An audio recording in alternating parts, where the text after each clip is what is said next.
Olá, sejam todos muito bem-vindos. Professor Fernando com vocês.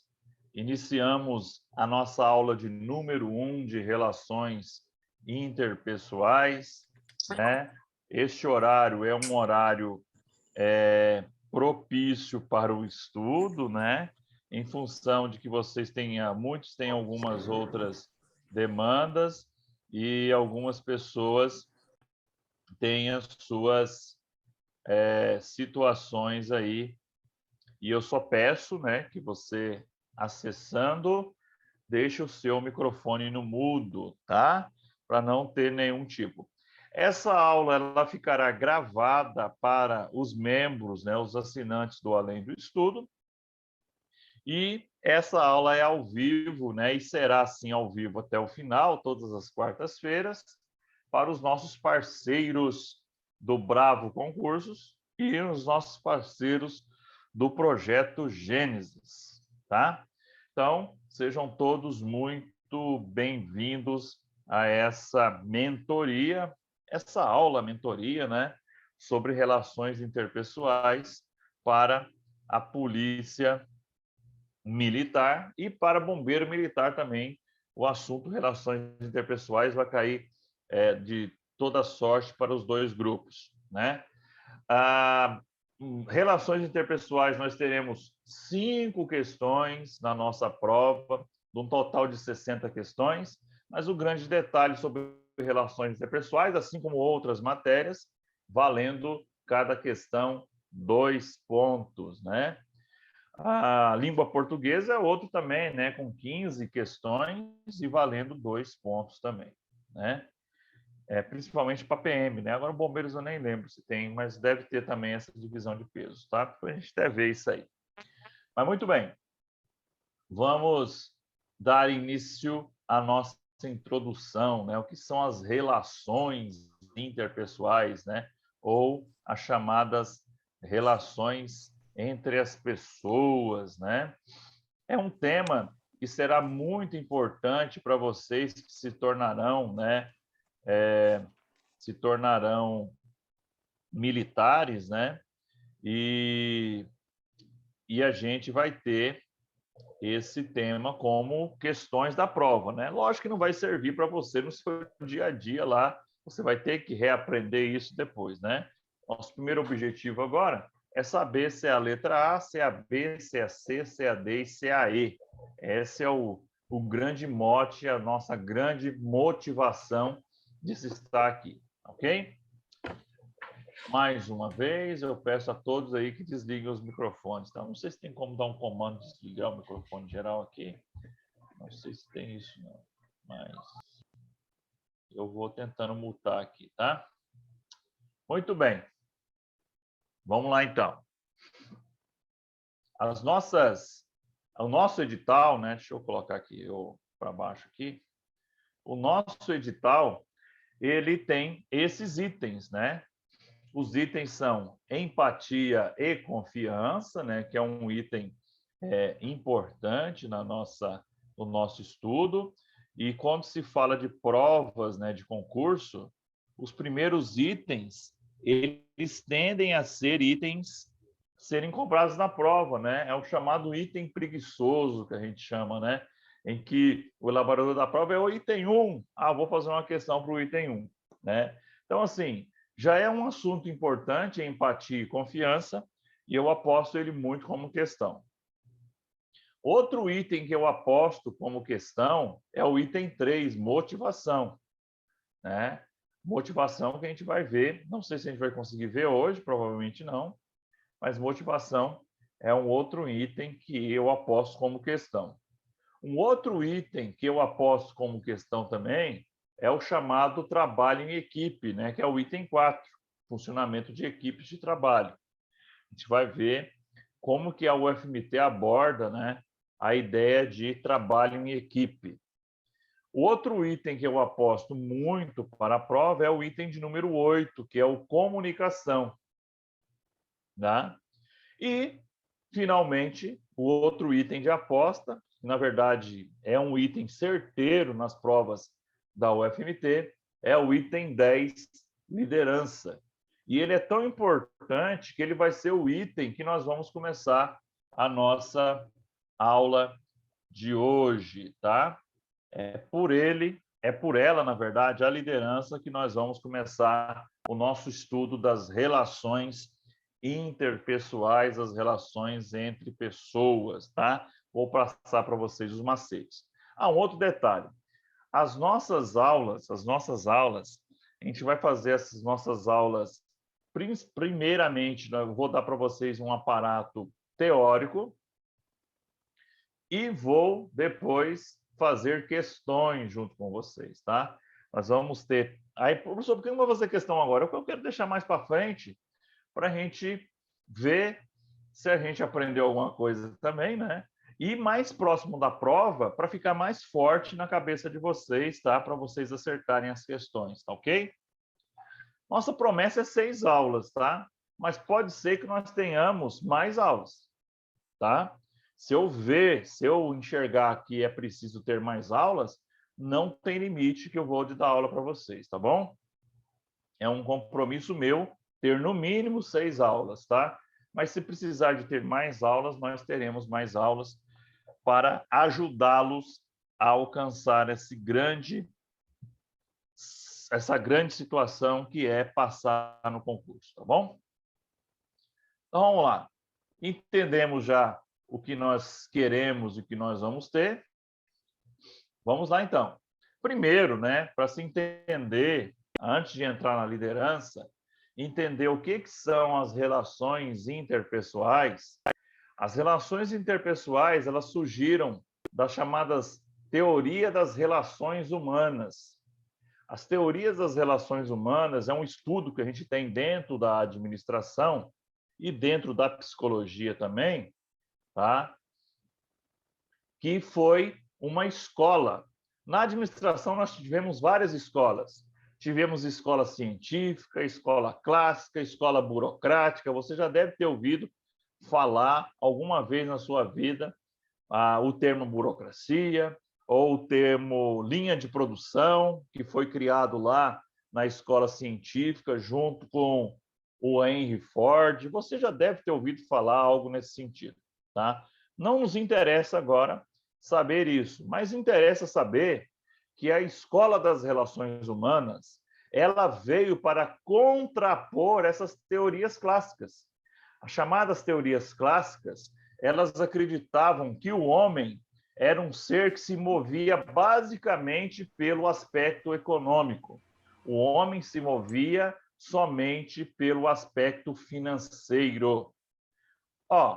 Ele era chamado de Homo econômicos, como está na tela aí, Homo econômicos. Com a teoria das relações humanas, o homem passou a ser chamado e passou a ser visto como homo social, ou seja, o homem que se socializa, o homem que vive em sociedade. Então, a visão do homem foi totalmente alterada. O homem é aquele sujeito que tem família, é aquele sujeito que tem filhos, que tem esposa, que tem amigos. O slide não está rodando, professor. Oi? O slide não está rodando. O slide não está rodando. Espera aí. Está travado.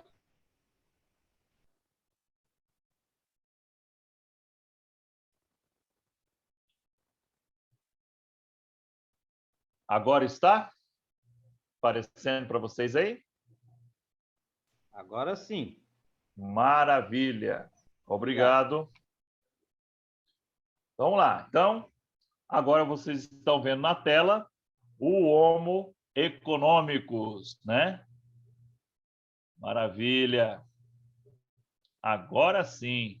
Beleza. Vamos lá. Então, lá, temos o Homo econômicos e hoje não, né? Com a teoria das relações humanas, passamos a ter o chamado Homo social, ou homem que se socializa, ok? Então, o Homo social é a visão das relações humanas. Professor, qual que é a chance disso cair na prova? Praticamente zero, tá? É só para a gente entender onde a gente está pisando nas relações interpessoais, tá? Com essa ideia, né, o homem, né, o ser humano não pode ser reduzido a um ser cujo comportamento é simples e mecânico. O homem não é uma máquina, ele é um ser social. O homem é, ao mesmo tempo, guiado pelo sistema social e pelas demandas de ordem biológica. Todos os homens possuem necessidade de segurança, afeto, aprovação social, prestígio e autorrealização. Então, nós vamos ver que a nossa relações interpessoais, ela envolve o homem, ela envolve o ser humano, ele envolve as relações do ser humano, né? E o nosso primeiro item é liderança. O nosso primeiro item é a liderança. Liderança. Professor, o que é a liderança, né? A liderança é a arte de influenciar pessoas. Gente, a palavra influenciar, a palavra influência, ela é a palavra mais importante que vocês vão ter em relação à liderança. Então, toda vez que você ver a palavra influenciar ou influência, ela está se direcionando aos termos da liderança. Quer ver como é que é interessante? Vamos ver alguns conceitos de liderança. Todos eles têm a palavra influência ou influenciar. Ó, o conceito de liderança é relacionado com a utilização do poder para influenciar o comportamento de outras pessoas, tá? Isso já caiu na UFMT, tá?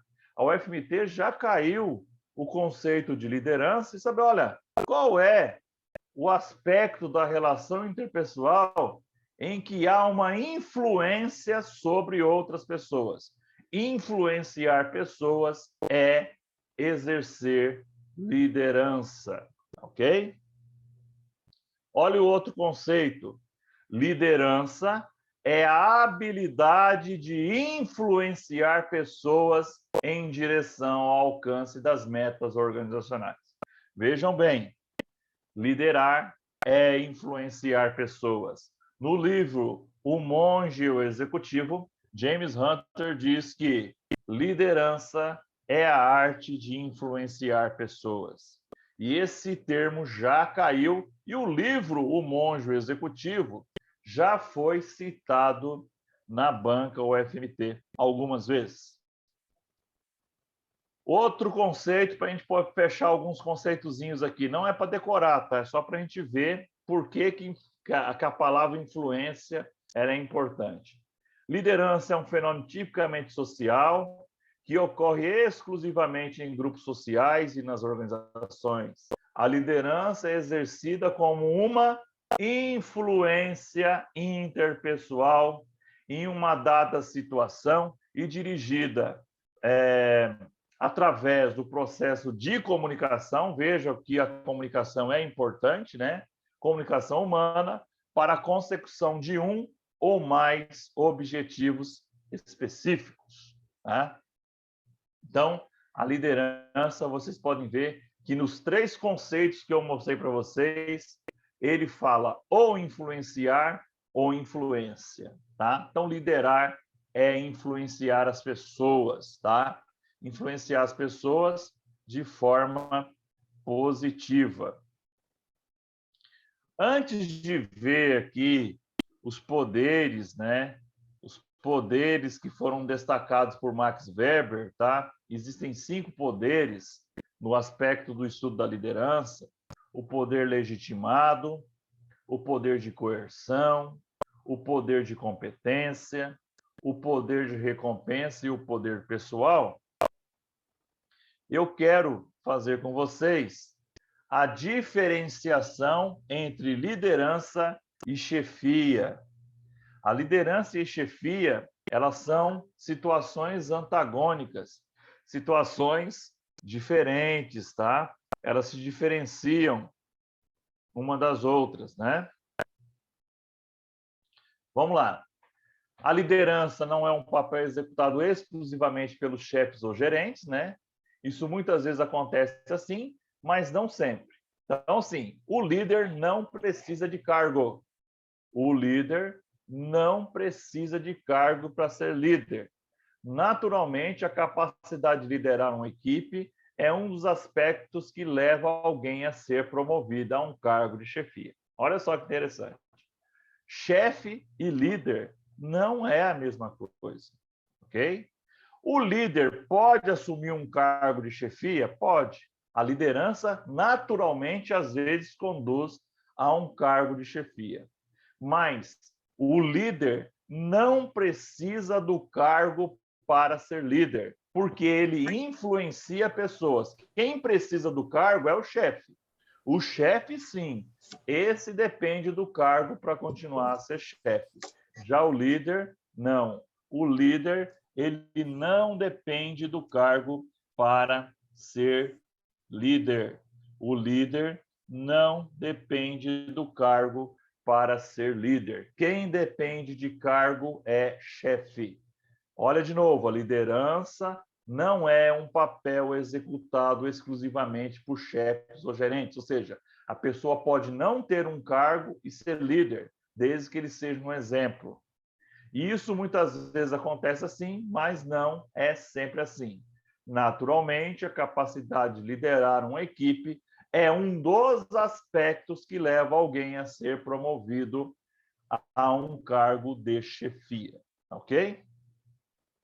Então, o líder, ele não precisa de cargo para ser líder, ok? Sabendo disso, nós vamos fazer agora um paralelo entre os poderes do Max Weber e se esse poder ele é mais associado a um chefe ou a um líder, ok? Por exemplo, o poder legitimado. O poder legitimado, ele é o poder da autoridade do cargo. O poder legitimado diz o seguinte: a pessoa, a partir de hoje, você tem um cargo de chefia, é legitimado, é seu, você pode mandar nos seus subordinados. Esse poder legitimado é um poder que o líder não precisa ter. Quem precisa ter é o chefe. O chefe que depende do cargo. É o chefe que vai ter o poder legitimado.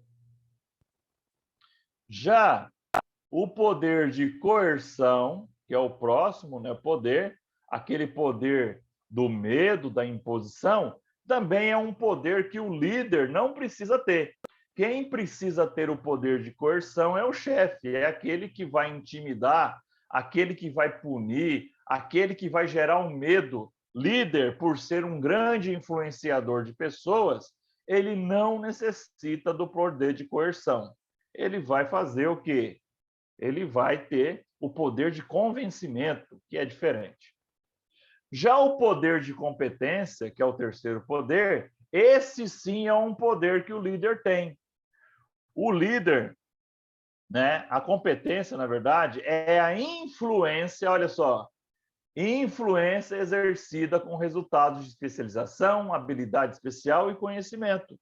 Então, por meio do seu conhecimento, por meio da sua habilidade, por meio das suas atitudes, o líder, pela sua competência, ele dá bons exemplos e os seus liderados seguem ele pelo esse bom exemplo, pela sua competência, pelo seu conhecimento, pela sua habilidade e por sua atitude, o famoso chá: conhecimento, habilidade e atitude. O chá.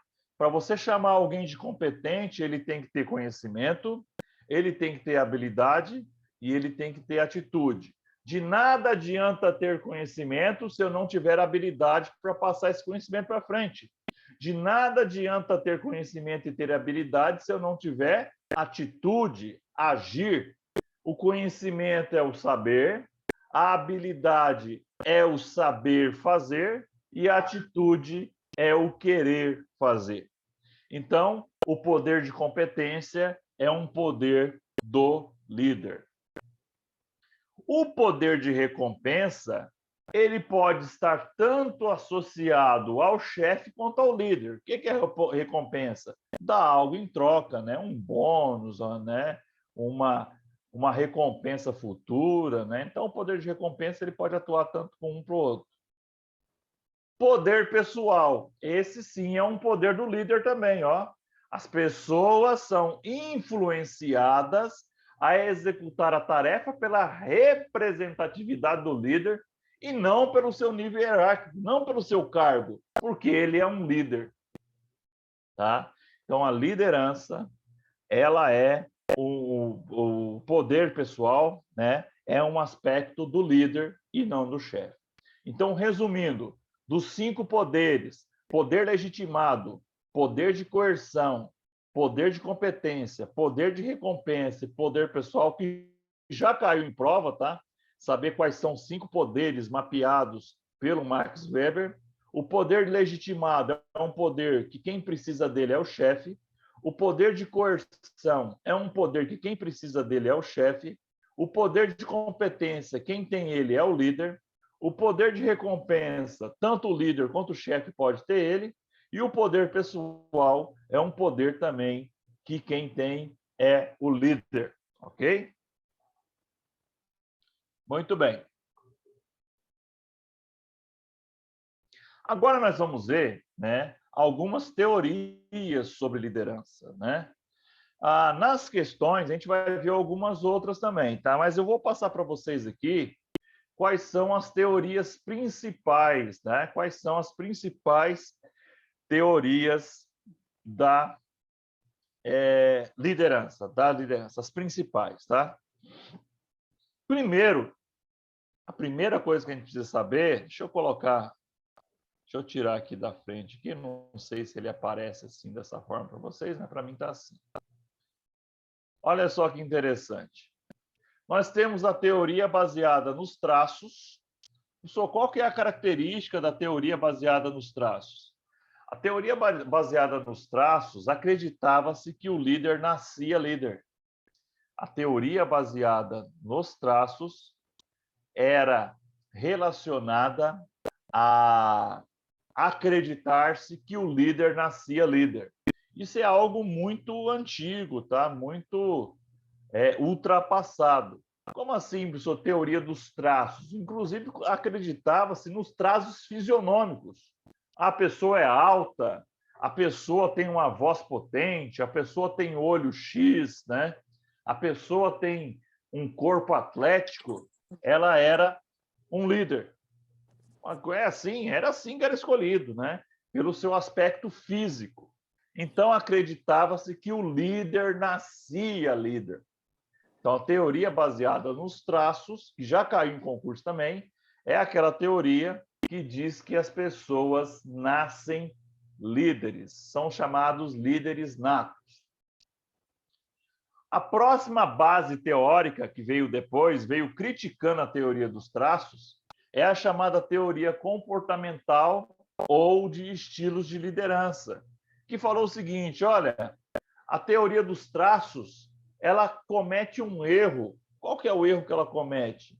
Ela comete o erro de dizer que as pessoas nascem líderes. Na verdade, a liderança ela pode ser aprendida, ela pode ser trabalhada, ela pode ser executada, ela pode ser repassada de pessoa para pessoa. Então, a partir da teoria dos comportamentais ou estilos de liderança, passou-se a acreditar não, né? Passou-se a afirmar que a liderança ela pode ser algo que é aprendido, algo que é vivenciado, ok? E o último bloco é a chamada teoria contingencial ou situacional, que é a teoria dos dias de hoje.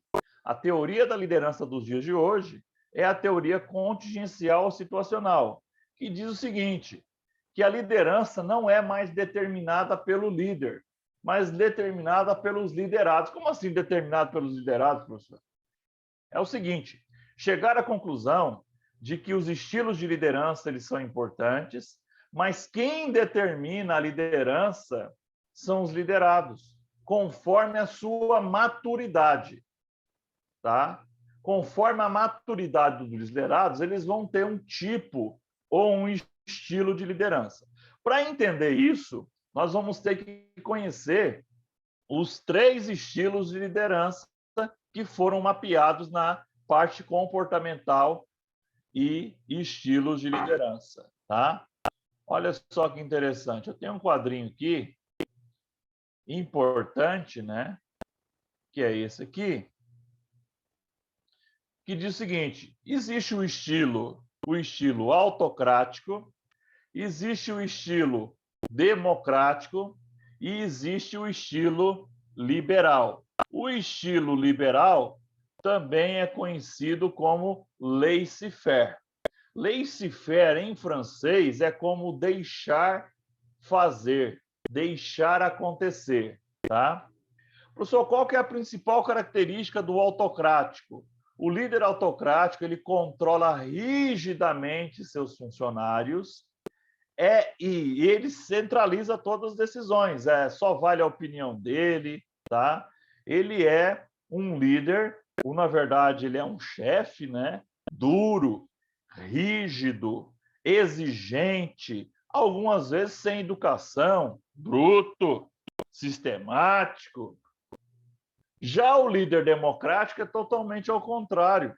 O líder democrático é aquele sujeito que delega situações para os seus liderados.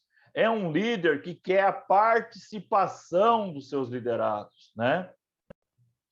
E o líder democrático, ele pode ser em 2 situações. Ele pode ser um líder consultivo, ou seja, que ele ouve os seus liderados e toma decisão, ou ele é um líder participativo, em que ele vai decidir junto com o grupo. Então, dentro do democrático, eu tenho 2 tipos. O tipo consultivo, que é aquele que ouve as pessoas e toma a decisão, e tem aquele que pede a opinião e, ao mesmo tempo, fala, a maioria decide, ok? Já o líder liberal é aquele que dá liberdade para os seus liderados, tá? Algumas doutrinas, e a UFMT acredita nisso, fala que o líder liberal ele dá liberdade total aos seus liderados. O líder liberal é aquele que dá liberdade total aos seus liderados. Olha só que interessante, questões de prova, questões que já caíram em prova. A primeira questão é a seguinte: qual é o estilo de liderança que as pessoas mais gostam de trabalhar com ele? Olha só que interessante. Não caia no engano de que é o liberal. Aquele que as pessoas gostam mais de trabalhar com ele é o líder democrático. As pesquisas provaram isso. Porque o líder liberal, gente, ele é um saco, às vezes, tá? Perdão a palavra. Por quê?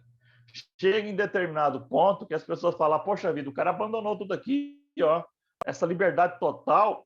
Na verdade, esse cara é descompromissado, né? As pessoas às vezes pensam assim. Então, a liderança que as pessoas mais gostam é o líder democrático, tá? Outra questão interessante sobre esses 3 estilos. Os 3 estilos dizem o seguinte, que aquele que dá o maior resultado é o líder autocrático. O líder autocrático é aquele que dá o maior resultado. Ah, é, professor? Sim. Por isso, porque ele é rígido, ele cobra, ele pega no pé, ele vai em cima, né? Por exemplo, vamos construir uma mesa ou uma cadeira. Vamos construir uma cadeira. Vamos ter líderes para construir uma cadeira. Montar uma cadeira. Se for um líder democrático, ele vai perguntar, gente, como é que vocês vão montar essa cadeira? O que vocês acham? Qual é a cor que nós vamos pintar essa cadeira? Isso é a atitude de um líder democrático. Já o autocrático, não, ele vai falar, gente, ó, a cadeira ela vai ter estofado de tal jeito, a madeira vai ser de tal jeito, vai ser de tal cor, pronto e decidido. Executem. Já o líder liberal fala, gente, ó, a madeira está aqui, o estofado está aqui, bom trabalho para vocês, tá? É isso que o liberal faz. Se virem, faça do jeito que vocês quiserem. Então, esses 3 estilos de liderança são importantes para a nossa prova. Voltando agora para o caso da teoria contingencial ou situacional. As teorias contingenciais ou situacionais líderes autocráticos não são nada salubres, isso é verdade, tá?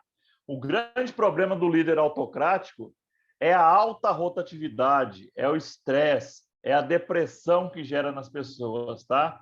Mas, querendo ou não, o resultado financeiro que as empresas mais querem, geralmente ele acontece, tá? Mas só que as pessoas não entendem que, na verdade, o melhor líder é o líder democrático, que é aquele que vai dar o resultado de longo prazo.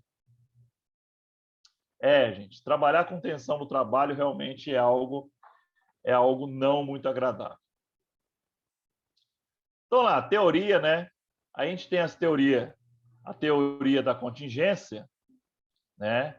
A teoria da contingência ou situacional, ela diz o seguinte, falou, olha, os estilos de liderança é bem bacana, vamos usá-los, mas só que quem vai determinar a liderança é o liderado, conforme a sua maturidade. Como assim o liderado vai determinar? É o seguinte, chegar à conclusão seguinte, ó, que em equipes muito maduras, muito experientes, eu posso usar a liderança liberal. Esses caras já sabem o que tem que ser feito. Então, o liberal se encaixa muito bem neles. Já para pessoas muito imaturas ou equipes imaturas, equipes inexperientes, eu preciso de um líder autocrático, aquele que vai pegar no pé das pessoas. E no meio de campo, enquanto eu tenho pessoas que não são muito maduras ou não são imaturas, eu posso usar o líder democrático. Então, a teoria contingencial ou situacional é a teoria do depende. Depende da situação, depende da urgência e depende principalmente da maturidade dos liderados. É isso que impera nos dias de hoje. Então, um verdadeiro bom líder é aquele que sabe ser autocrático no momento que tem que ser autocrático, ele sabe ser liberal no momento que tem que ser liberal e ele sabe ser democrático no momento que ele tem que ser democrático.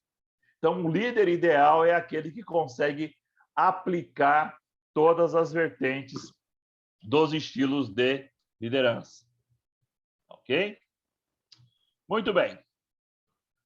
Sabendo disso, vamos ver aqui, tá? Vocês têm um material para vocês depois lerem, né? O nosso objetivo não é ver palavra por palavra aqui, o nosso objetivo é conhecer e saber como que a banca trabalha.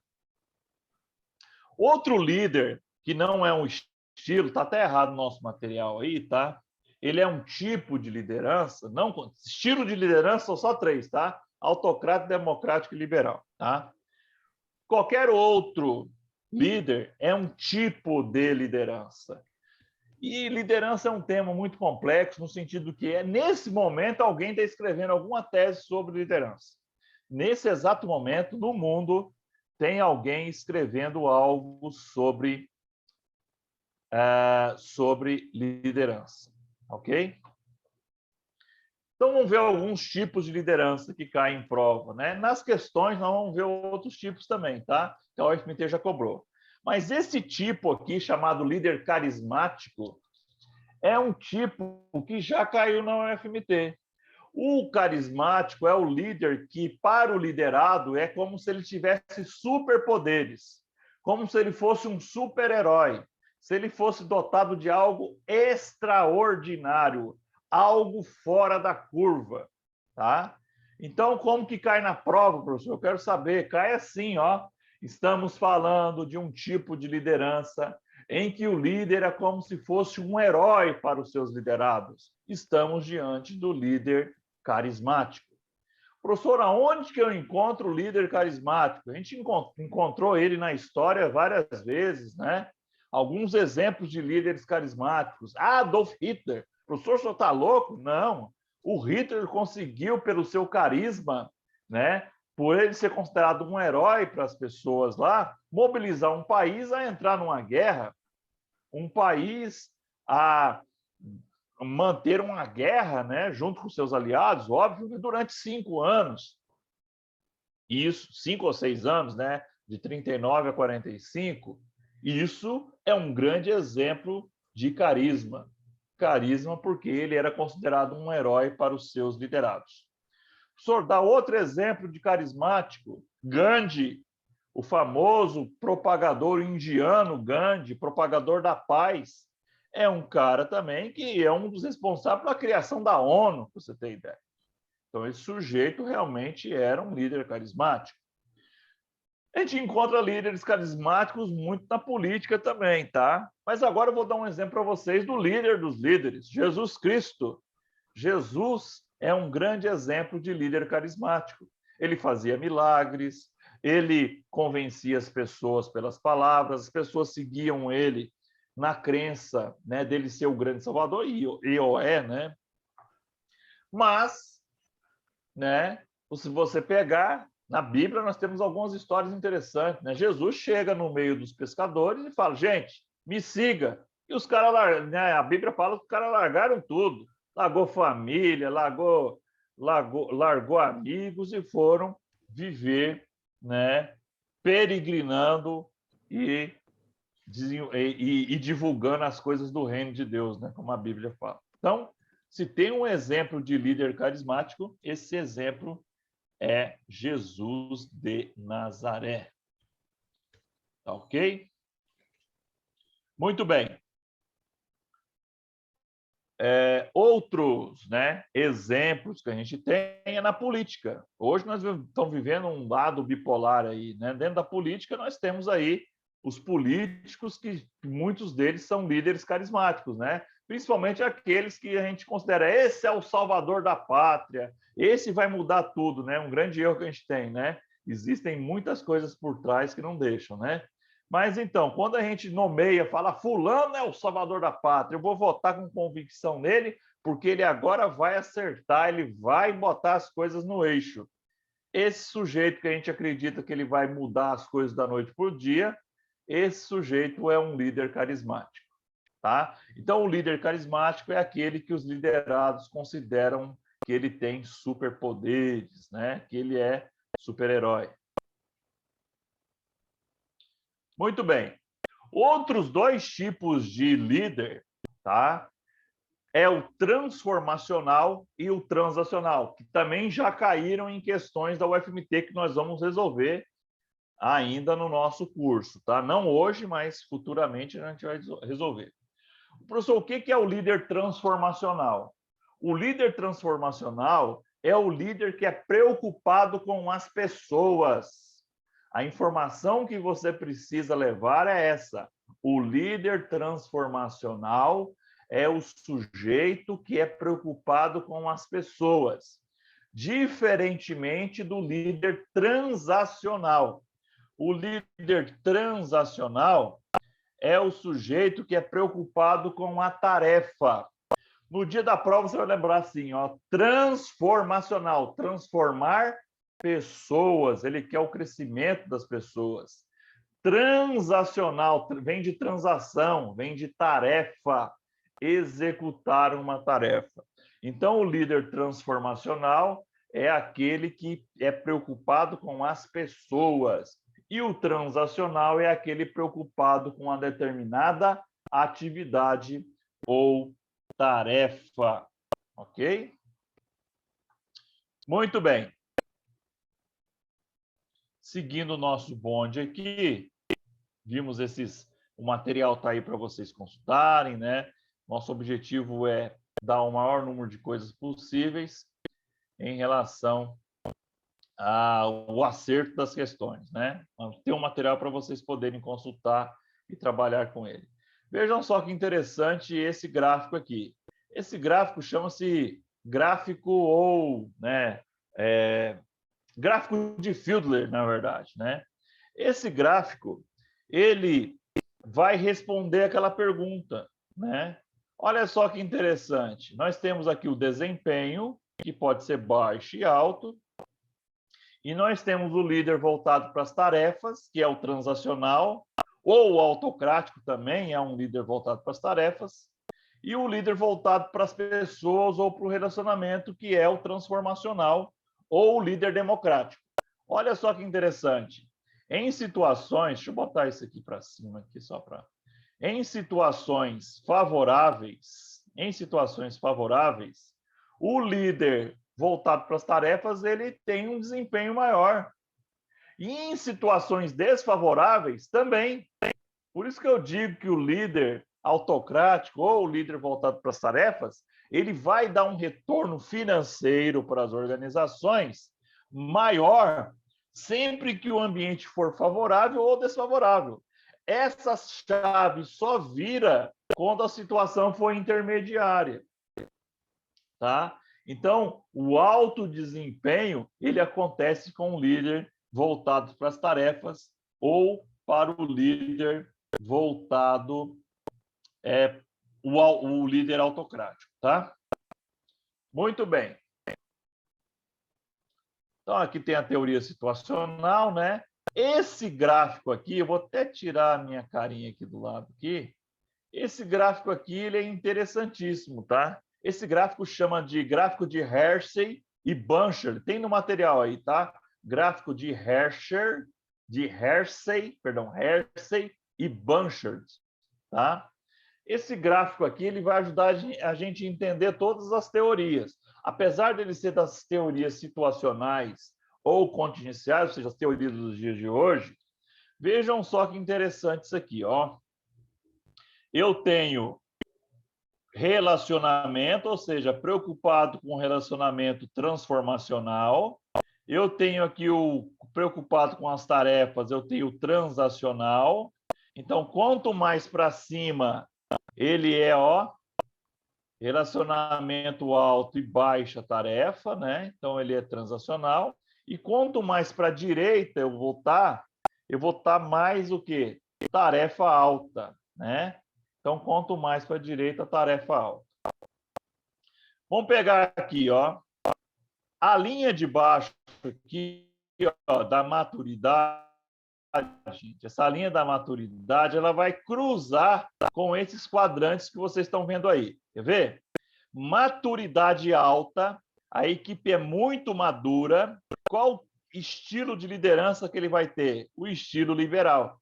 O estilo liberal, ele vai delegar, né? Vai dar liberdade, porque as pessoas são altamente maduras, altamente experientes em executar uma atividade. Já do outro lado, nós temos os sujeitos imaturos, ou seja, com a maturidade baixa. A maturidade baixa, ele vai ter um líder muito voltado para as tarefas e o líder ideal aqui é o líder autocrático. Então, geralmente, isso aqui, gente, a banca vai perguntar o que é o E1. O E1 é o líder autocrático. Vejam só, porque ele está com pessoas imaturas, ok? E essas pessoas imaturas, elas se encaixam no quadrante E1, que vai ter um líder autocrático, ok?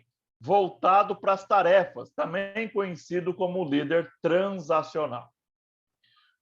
Já no meio de campo aqui, ó, nos moderados, M3 e M2, eu vou ter o líder democrático.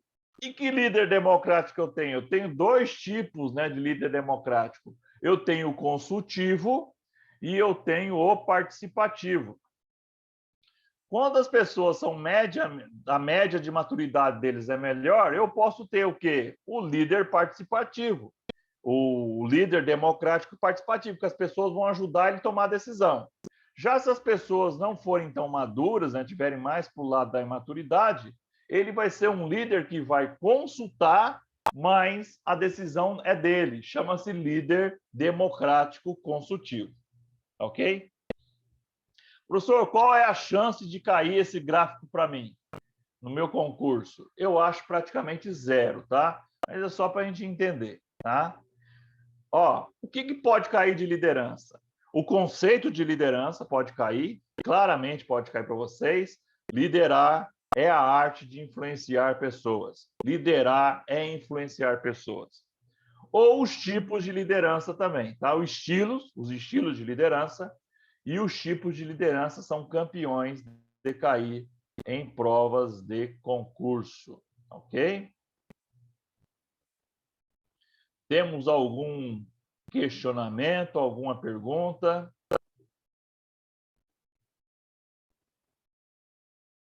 Podem perguntar no chat aí, se quiserem fazer alguma pergunta. O momento é agora. Muito bem, vamos tocar o barco então. Vamos ver o item, né? O item de número 2, que na verdade é o item, acho que é o 3 lá no nosso edital, que é outro item que a gente aposta muito, tá? Maravilha, Eduardo. Bora! Olha só que interessante. O item da motivação. Motivação.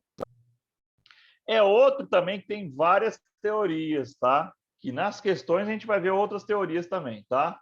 Mas a UFMT, eu trouxe para vocês as principais teorias que a UFMT gosta de cobrar, tá? O que é motivação? Motivação é um motivo para entrar em ação. Motivação é um motivo para entrar em ação. Olha só que interessante, né? E o que isso nos traz de informação importante? Traz a seguinte informação. Um erro grave que as pessoas cometem na questão sobre motivação, quando pergunta o conceitual de motivação, em dizer que motivação só é coisa boa. Realmente, a maioria das coisas de motivação é boa, inclusive a gente vai ver nos conceitos aqui. Mas a motivação também pode ser uma punição. Olha só que interessante, ó. As motivações externas, elas são geradas por incentivos e punições. Se você não trabalhar, eu vou te demitir. Acabei de criar um motivo para você entrar em ação. Então, gente, não caiam no lugar comum de achar que motivação só é coisa boa. Existe também a coerção, a intimidação como forma de motivação. Então, motivar é criar motivos para você entrar em ação, tá? Então, a motivação, alguns conceitos, né? É relativa às forças internas ou externas, ou seja, as pressões internas, o seu querer, o seu desejo, e as pressões externas, o ambiente, as outras pessoas, a sociedade, né? Então, a motivação é relativa às forças internas ou externas que fazem uma pessoa se entusiasmar e persistir na busca de um objetivo. Vejam que esse é um conceito bom, né? Mas lembre-se que esse não é um conceito único. A motivação ela pode ser gerada a partir de algo negativo. Próxima definição. A motivação é a vontade de exercer altos níveis de esforços para alcançar os objetivos organizacionais. É a vontade de exercer altos níveis de esforços para alcançar os objetivos organizacionais. Então, outra definição também positiva da motivação. Mas o que geralmente cai em motivação são as teorias da motivação, tá? As teorias da motivação. Nós temos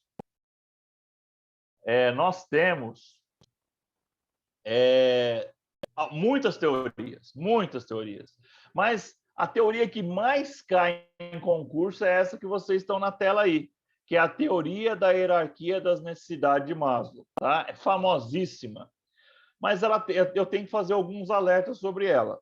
Primeiro alerta, ela é a primeira teoria sobre motivação. Foi a primeira teoria sobre motivação que foi escrita, tá? Segundo alerta, ela não é a teoria dos dias de hoje, tá? Tem gente que fala que é, mas não é. Ela ajudou muito, tá? E, professor, é fácil, né, criticar depois que alguém faz alguma coisa. Realmente, é fácil.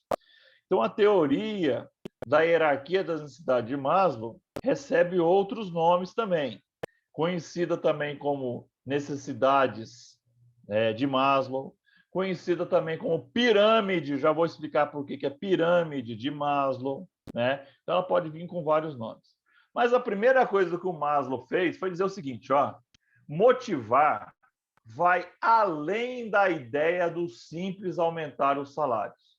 A motivação, ela vai além da simples ideia de aumentar os salários. Então, o homem econômicos, lembra lá que eu falei com vocês no início, acreditava-se que o homem era movido só pelo salário.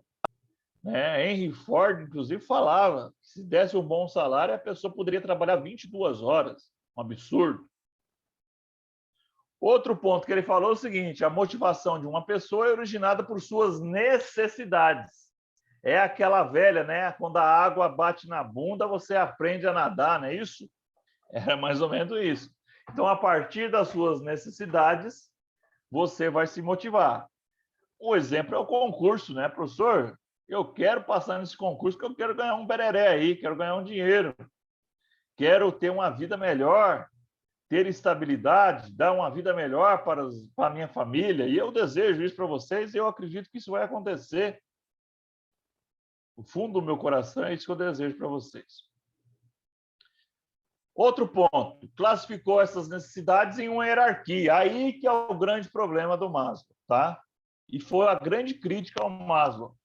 Ele dizia que era preciso seguir uma hierarquia rígida. Olha só, você passava de um ponto para o outro, obrigatoriamente você tem que ter passado no ponto anterior. E essa é a grande crítica. Na nossa vida, as coisas acontecem tudo junto e misturado. Por exemplo, tem gente que casa e não tem uma casa. É casado e não tem uma casa. Ou seja, pelo princípio do Maslow, você ia ter que primeiro atender às necessidades fisiológicas, ou seja, não ter fome, não ter frio, estar com sexo em dia. Depois você ia para a segurança, ter um teto, ter um lar. E aí só depois que você ia ter a questão social, ter uma família, ter amigos. Vejam só, é uma ideia interessante, mas a gente sabe que a vida nossa ela é uma dinâmica randômica, né, digamos assim, né? É um sorteio na nossa vida, né? E a gente vai tocando do jeito que dá. Então, assim, apesar da teoria do Maslow ser uma teoria importante, a única crítica que a gente tem que fazer é sobre a hierarquia, tá? E o outro ponto ajuda a entender, ó. Ele dizia, segue a lógica que para atender uma necessidade é necessário atender a anterior, tá? Então, assim, é uma teoria importante, né? Mas que tem esse pequeno probleminha. E mais, ó, 70% das questões sobre motivação que você vai encontrar vai ser teoria da hierarquia das necessidades de Maslow, tá? Muitas questões nesse assunto. Então, o conceito, gente, dessa questão ele é simples. Se estamos com fome e sede, não estaremos muito preocupados em comprar uma roupa de grife. A prioridade será a de comprarmos comida. Então, ou seja, a necessidade fisiológica, ela vem antes da autorrealização, né? Comprar algo bonito para você é uma autorrealização. Pessoal, quais são as 5 necessidades básicas, não básicas não, né? Quais são as 5 necessidades humanas? A gente vai falar das básicas, né? Quais são as 5 necessidades humanas que o Maslow colocou na sua pirâmide? Olha a pirâmide aí, ó. A pirâmide de Maslow ela é composta de baixo para cima sempre, tá? A ordem é essa, hierarquicamente, conforme o Maslow disse. Fisiológicas, segurança, sociais, necessidades de estima e autorrealização. Primeira questão, decorar quais são as 5 necessidades já é um bom caminho. Geralmente a questão quer saber se você sabe quais são as 5 necessidades. Ponto básico. Então, é preciso estar na ponta da língua e na ordem. A ordem é importante, tá? Porque às vezes a banca fala na ordem. Qual é a ordem? A ordem é fisiológica, segurança, sociais, estima e autorrealização. Ok? Fisiológicas, não ter fome, né? Não, sexo em dia, o sono em dia, lá, ó, comida, né? Segurança, ter um teto, ter abrigo, proteção, né, contra a violência. E sociais, ter famílias, ter amigos, né, viver em comunidade. Estima, aprovação da família, aprovação dos amigos, reconhecimento da comunidade, é a estima, ser querido por alguém. A autorrealização é o crescimento pessoal, né? É a educação, a pós-graduação que você quer fazer, o doutorado, o mestrado, seja lá o que for, é a autorrealização, é aquilo que você vai fazer para você, né? Para o seu crescimento pessoal, né? Para você ter autonomia, tá? Então isso são as necessidades humanas descritas por Maslow, né? A famosa pirâmide de Maslow. Só para fechar Maslow, ele falou que existem necessidades básicas. Quais são as necessidades básicas, professor? Segurança, na ordem, né? Fisiológica e segurança. Fisiológica e segurança, as duas abaixo na pirâmide, são as necessidades básicas. Já as necessidades secundárias, ele falou, existem as básicas, as secundárias são, perdão, deixa eu espirrar. Espirro bom. As secundárias são a social, estima e autorrealização. Tá ok? Maravilha. Vamos tocar o barquite aqui. Aqui nós temos de novo aqui, né? Você pode ver mais um resuminho, né? Teoria dos dois fatores de Herzberg. Outra teoria importante, tá? Que cai relativamente muito em provas. Não tanto quanto o Maslow, mas é uma teoria que é interessante a gente entendê-la. Teoria dos dois fatores, né? Então ele falou que existem dois fatores. Um fator chamado fator higiênico e um fator chamado fator motivacional. Então, existe o fator higiênico e o fator motivacional. O fator higiênico, né, ele é o aspecto externo. Ele é tudo que está fora do sujeito. Tudo que está fora do sujeito é fator higiênico. É o meio ambiente, é as outras pessoas, as oportunidades de crescimento, o salário, o clima organizacional, tudo aquilo que está fora do sujeito, nós chamamos de fatores higiênicos. Cuidado! Olha só que interessante. Alerta, alerta. Salário é fator higiênico e não motivacional. Ah, é, professor? Sim. Quando cai na prova assim, ó, a maior pegadinha sobre a teoria dos dois fatores é falar salário é um fator motivacional. Não é. Por quê? A motivação ou os fatores, ele se refere ao querer, ao desejo da pessoa, à importância que a pessoa dá para algo. É algo interno. Eu quero ser chefe. Eu quero ser o bambambam do bambambam dentro da empresa. É o querer, é o desejo. Então é o seguinte, se a banca colocar assim, fulano de tal tem o desejo, tem a vontade de ter um salário maior, aí sim estamos diante de um fator motivacional. Tá?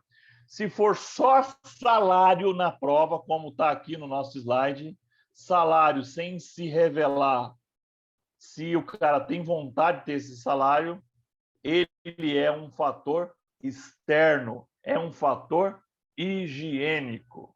Ok? Ó, tem mais coisa, tá? Mas o que vocês precisam saber para a prova de vocês é que o fator higiênico é externo e que o fator motivacional é interno. E muitas vezes ele parte do desejo da pessoa, tá? Não vamos... Tem mais alguns segredinhos aqui da teoria dos dois fatores, mas que eu não acredito que possa cair na prova. Se cair, vai cair num nível difícil e seria para cargos voltados para administração ou psicologia, tá? Nosso foco é vocês saberem as questões do nível que a gente acredita que a banca vai cobrar para vocês, tá? Teoria X e Y de McGregor. Olha só essa teoria X e Y, então tem que tomar um cuidado. Uma vez eu vi uma questão, eu não lembro se foi o FMT, eu acho que não foi, não. A questão falava, ó, a teoria dos dois fatores de McGregor. Teve gente que falou, opa, realmente, ó, fator X e Y. Pera, cuidado. Teoria dos dois fatores é do Herzberg. Teoria X e Y é de McGregor, né? McGregor, igual o nome lá do Conor McGregor, né? Hoje é mais fácil falar McGregor por causa do Conor McGregor, né? Quando eu comecei a dar aula muito tempo atrás lá, as pessoas perguntavam, professor, quem que é esse MC Gregor aí? Não, é McGregor, tá? Teoria X e Y. Vejam só esse texto aqui que interessante, ó. A teoria X preconiza as principais premissas da natureza humana adotadas pelas escolas tradicionais da administração. Eu não quis dizer nada, vou já explicar. Já a teoria Y contém as premissas da natureza humana segundo as abordagens das relações humanas. Gente, o McGregor ele falou, ó, existem pessoas que são X e existem pessoas que são Y. As pessoas X, elas são preguiçosas, não gostam de trabalhar, o trabalho para elas é um fardo. Já as pessoas Y, o trabalho para ela é como se fosse um lazer. Ela quer crescer na carreira, ela quer subir, ela tem vontade, ela é uma pessoa que é proativa. Resumindo, o X é tudo de ruim e o Y é tudo de bom. Se você souber disso, você acerta todas as questões sobre a teoria X e Y, que geralmente vai fazer a seguinte pergunta: indique uma característica do sujeito X na teoria X. Você vai procurar uma coisa ruim nas alternativas e vai marcar e vai acertar a questão. Tá lá, preguiçoso, X. Ou a banca vai perguntar, me dê uma característica do sujeito Y. Opa, é só procurar uma coisa ou uma qualidade, uma coisa boa que você vai achar a resposta do Y. A banca pode perguntar também, aí ela inverte um pouquinho, marque uma alternativa que não é uma característica de X. Aí você vai ter que procurar uma coisa boa. Ou ele pergunta, marque uma alternativa que não é uma característica do sujeito Y. Aí você vai ter que procurar uma coisa ruim, tá? O que você precisa saber de teoria X e Y é isso. Acabou. Se você entendeu isso, você vai acertar todas as questões sobre esse assunto. E a gente vai testar futuramente aí. Teoria da expectativa ou da expectância de Victor Vroom. Professor, por que o senhor trouxe essa teoria aqui? Essa teoria, ela difícil dela cair na prova. Mas se ela cair, mas por que ela pode cair? Porque ela é a teoria dos dias de hoje. O Victor Vroom, né, que escreveu essa teoria, ele disse que existe 3 conceitos importantes dentro dessa teoria. Então, essa teoria ela é baseada em 3 conceitos. O conceito primeiro é a valência. Só que é valência? É o valor que as pessoas dão para uma recompensa. Valência é o valor que as pessoas dão para uma recompensa. Por exemplo, vamos dizer que vocês querem ser o funcionário do mês. Opa! E eu dou valor para isso. Outra pessoa fala, não dou valor nenhum.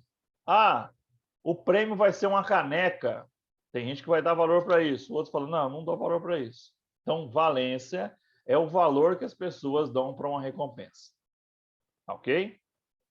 Instrumentalidade. Instrumentalidade é o ato de você executar uma atividade e essa atividade você experimenta ela e se ela começar a dar certo, a tendência é você conseguir cumprir a sua meta. Mas se essa experiência for tá dando errado, a tendência é ela não ser concluída. Vou dar um exemplo concreto para vocês poderem entender. Vamos dizer que você tem uma meta de vender 400 cadeiras. Você trabalha numa empresa que vende cadeiras. Você vai ter que vender 400 cadeiras no mês. E aí você começa a vender, né? A organização criou instrumentos para te ajudar. Victor Von fala isso, né? Relação de clientes, né? Telefone, WhatsApp, sei lá, você tem vários contatos, né? E você vai vendo, vai oferecendo, vai dando certo, vai vendendo, tá dando certo, tá dando certo, tá dando certo, tá dando certo. A tendência é você cumprir a meta. Então, o Victor Von falou, é preciso criar instrumentalidades para que o psicológico da pessoa acredite, né, que aquilo vai dar certo. Então, isso é instrumentalidade. E a expectativa, que é o último item aqui para fechar a teoria da expectância do Victor Von. Ele diz o seguinte, ó, é preciso dar metas possíveis. Metas impossíveis, elas afastam o nosso querido amigo colaborador. Por exemplo, vamos usar o mesmo exemplo das cadeiras. Vou dizer para o cara, você precisa vender 1.500 cadeiras esse mês. Aí ele vai, se ele for um sujeito experiente, ele vai falar assim, ó, teve um mês que eu vendi 500, outros 600, mas 1.500 é impossível. Se a pessoa falar que é impossível, provavelmente ela não vai chegar nem no 100. Então, o Victor Von falava, é preciso criar expectativas possíveis. É preciso ter valor, é preciso ter valência. As pessoas têm que dar valor para uma recompensa. Vamos dizer no valor da recompensa, né? Vamos cumprir as metas. Se cumprir as metas, vamos fazer um churrascão para a equipe toda. Mas só que o pessoal é tudo inimigo, então o churrasco não funciona. Ah, vamos cumprir as metas e vamos sortear uma viagem para a Costa do Sauípe. O pessoal pode falar, a gente não gosta um do outro mesmo, vamos participar desse sorteio, vamos. Então, assim, valência, pode ser o funcionário do mês. Ah, tem organização que funciona. Eu, particularmente, odiar. Eu quero saber de funcionário do mês. A minha parte eu quero em dinheiro. Então, valência é o valor que as pessoas dão para uma determinada recompensa. Instrumentalidade é experimentar, executar uma atividade e se ela der certo, a tendência é dar certo. Se ela der errado, a tendência é tudo ir por água abaixo. E a expectativa é a questão da possibilidade, né? E aqui no nosso material nós temos algumas situações que envolvem esse assunto. Tá ok? E para fechar a nossa live, a nossa aula de hoje, né, para que todo mundo tem que descansar, inclusive o professor, né, que deu aula já hoje à noite, deu aula de manhã, mas estamos aqui. E esse horário é em função disso mesmo, em função de vocês terem a oportunidade de fazer os cursos de vocês do jeito que vocês quiserem aí, tá? Então, vamos lá. Empatia é o item de número 1 do nosso edital. O que é empatia? A empatia é uma das tias. Eu tenho a simpatia é quando eu vou com a cara de alguém. Antipatia é quando eu não vou com a cara de alguém. Apatia é quando eu estou boricochô, quando eu estou para baixo, eu estou depressivo, eu estou apático. E tem a empatia. A empatia é quando eu me coloco no lugar do outro. Empatia é se colocar no lugar do outro. Se a sociedade praticasse empatia, o nosso mundo seria muito melhor. Só dá um exemplo aí de empatia na relação de trabalho. Vamos dizer que você trabalhe em um determinado órgão público e você é um atendente desse órgão público, né? Você está lá atendendo as pessoas. E tem uma fila enorme de pessoas. A primeira atitude empática que você tem que ter é a seguinte: como que eu gostaria de ser tratado se eu tivesse nessa fila aí? Eu vou me colocar no lugar dessas pessoas. Então, eu posso ter uma visão crítica sobre isso e mudar a minha forma de atendimento. Assim como as pessoas que estão na fila podem dizer como que eu gostaria de ser tratado ou ser abordado se eu estivesse no lugar desse atendente. Então, gente, a empatia é um exercício interessantíssimo que vocês, como policiais militares ou bombeiros militares, vocês vão se utilizar da empatia no seu dia a dia, tá? Então, aqui na próxima tela, né, diz o seguinte, ó, empatia é colocar-se no lugar do outro, porém, sem perder nunca essa condição de como se, porque você não é o outro, né? Então, essa condição de como se você fosse o outro, ela é crucial, tá? Então, a gente tem que entender que cada pessoa age de uma forma, cada pessoa tem uma formação diferente, né? Tem uma vivência diferente, ok? Muito bem, temos perguntas? Temos perguntas desses nossos 3 assuntos, né? Liderança, motivação e empatia, aqueles que sobreviveram até agora. Maravilha. Maravilha, isso aí. Obrigado a vocês, tá? Maravilha. Estamos aqui para ajudar vocês, tá? Nós vamos resolver questões desses assuntos, tá? Obrigado aí. Só agradecer, eu que agradeço vocês. Obrigado, Pablo. Obrigado, Ellen. Obrigado a todos aí. Eu que tenho que agradecer a vocês aí, tá? Então, é isso aí. É isso aí. Então, assim, vocês viram, né, que a gente viu meio que de questão macro, né? Mas é algo que é aquilo centrado na banca, aquilo que a banca cobra, tá? Nesses slides aqui, ainda não, mas vamos ter questões sim, tá? Maravilha.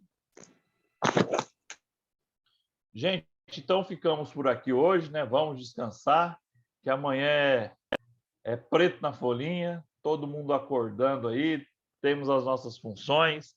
Quem pode estudar, quem tem a graça de Deus de poder estudar, aproveitem, porque são poucos dias para o resto da vida. Marca essa aí, hein? São poucos dias para o resto das nossas vidas. Força, foco e vamos que vamos, tá? Uma boa noite a vocês e felicidade sempre. Pois não. Vai ter questão nos slides?